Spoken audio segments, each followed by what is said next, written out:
Ok, je te montre exactement en 90 secondes comment on fait une pré-production. La pré-production, c'est quoi?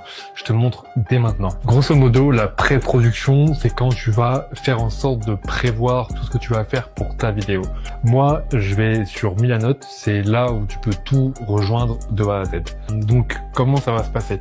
Je vais te partager la timeline de Alex Jackson. C'est sur Milanote, tu crées un compte et tu fais ça directement. Déjà, tu vas avoir, dans un premier temps, le nom du client. Tu mets le nom du client et après, tu mets tout ce que tu as à mettre là-dedans. Tu vas avoir le budget, etc., etc. Mais nous, ce qui nous importe, c'est comprendre à quel moment on fait une pré-prod et à quoi ça nous sert vraiment.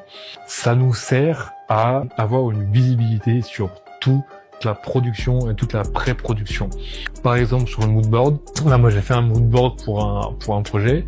Et en fait, le but, c'est, tu vois, c'est de mettre des images, c'est de mettre des couleurs, c'est de mettre des inspi de musique, des inspi aussi de texte. Et comme ça, tu peux déjà avoir une prévisualisation de ce que tu veux créer. Ok? Ensuite, tu vas avoir une shortlist.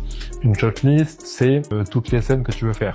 Là, par exemple, tu peux dire que je veux faire une shortlist, je vais faire un shot, je vais faire un top shot, par exemple, main levée, en main levée et en mouvement stabilisé, mouvement stable.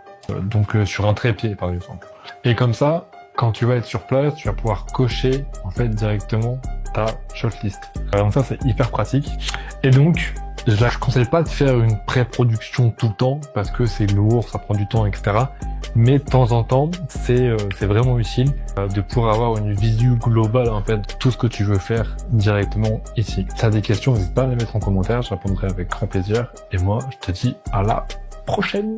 Ciao!